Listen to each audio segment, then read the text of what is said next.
À l'approche de Madère, c'est une marque de respect, une formalité millénaire. Le Belem arbore le pavillon de courtoisie de l'archipel à l'avant, le tricolore à l'arrière. Ce navire, c'est un ambassadeur, une démonstration du savoir-faire maritime français.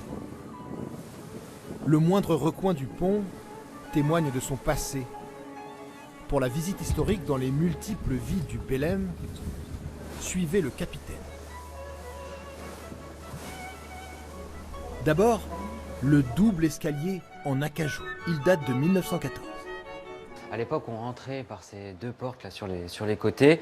On empruntait le grand escalier en bois d'acajou de Cuba et on arrivait sur le pont, ce qu'on appelle le faux pont inférieur, dans le grand salon luxueux du duc de Westminster. C'est la période du faste anglais. Hugh Richard Grosvenor, second duc de Westminster, transforme le Belem en navire de croisière. 6 cuisiniers sont recrutés lorsqu'il est cédé à Arthur Guinness, dont l'aïeul avait fait fortune dans la bière. Mais le Trois-Mâts a d'abord été un navire de commerce. Né à Nantes en 1896, il voyage aux Antilles et au Brésil pour transporter des fèves de cacao, du rhum et du sucre. La visite se poursuit en 1951 par un voyage en Italie. À l'époque, ici, tous ces box ici qu'on voit autour de moi n'existaient pas.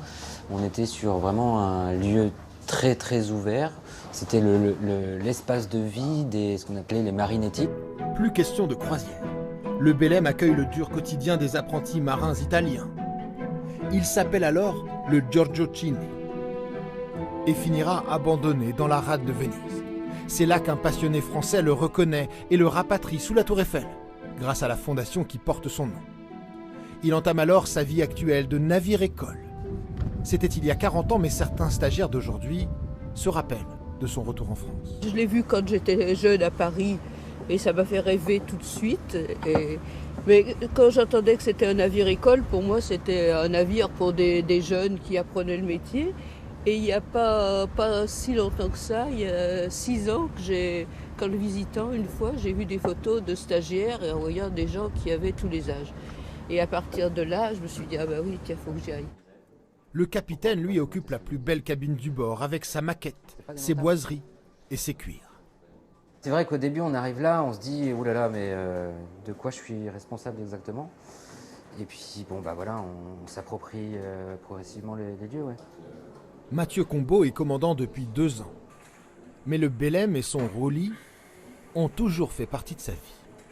Mon oncle, en fait, avait été second capitaine sous le commandement de Jean Randier dans les années 80. Il était le premier second capitaine quand le bateau est revenu en France. Mon père et mon oncle étaient des marins professionnels qui étaient passionnés de voile traditionnel, donc j'ai un peu pris le truc. Je suis arrivé en tant que lieutenant ici il y a 6 ans.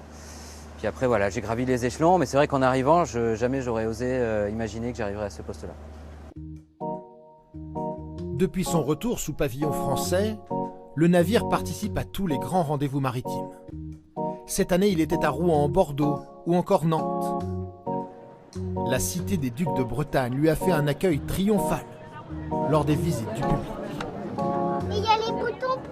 Il y a les boutons là. Pour piloter, oui. Pour piloter. Là, regarde, c'est la boussole. Tu vois là où? Pardon. Non. Regarde bien si tu vois le nord. C'est un très beau bateau, très grand. L'impression de prendre cette petite part de la marine française. Et puis avec les enfants, c'est vraiment sympa. Il y a un côté un peu pirate qui plaît bien. Ça donne des envies de grand voyage, ouais. De t'embarquer et de partir. C'est vrai que c'est vraiment... C'était un rêve depuis C'est un longtemps. rêve déjà. Le guide du jour, c'est le second capitaine du navire. Le Belem, c'est vraiment un navire-école civil. Donc en fait, vous embarquez à bord et nous, on va vous expliquer la navigation sur un grand voilier à phare carré. Vous allez prendre part à cette navigation. Vêtu de son uniforme d'officier de la marine marchande, il va mettre le pied à terre pour une déambulation inattendue. Bienvenue dans le coffre au trésor du Belem. Ici sont réunies pour la première fois en 127 ans des pièces de collection, de l'objet de tous les jours à l'instrument de navigation le plus pointu. En mer, beaucoup ont été utilisés par les marins du Trois-Mâts. Pour trouver sa position, parfois, à l'époque, quand on utilisait par exemple des sextants, on avait besoin de connaître l'heure à la seconde près pour avoir une position précise. Et du coup, on avait des chronomètres à bord qui étaient eux-mêmes très précis. Ces objets ont été retrouvés au hasard de travaux dans un entrepôt oublié. Ils vont être vendus aux plus offrants et pourtant, la Fondation Belém n'y croyait pas vraiment. On ne veut pas vous faire perdre votre temps, on ne voudrait pas vous faire déplacer pour rien, ne vous emballez pas, il n'y a peut-être pas grand-chose. Quand on arrive aujourd'hui dans une telle exposition, finalement, on est assez content de ce pas grand-chose. C'est vraiment voilà, des objets qui nous laissent aussi, dont on est les héritiers, ça c'est chouette, ouais. C'est magnifique, moi je trouve ça vraiment super. Adjugé 90 au 11-16. La vente réunit finalement des dizaines de curieux et de passionnés. Parmi eux, le numéro 9, qui ramènera chez elle un ancien instrument de navigation. Adjugé 140 au 9. Céline Barret. Je suis une passionnée de ma ville et le Belém, chaque fois qu'il revient, c'est comme si un membre de la famille revenait à la maison. Je suis vraiment passionnée de ce bateau sur lequel je n'ai jamais mis les pieds, paradoxalement. Le résultat de la vente a dépassé toute attente. 25 000 € au total. Le signe de la ferveur de Nantes pour son monument flottant. Les bénéfices serviront à poursuivre la restauration du navire.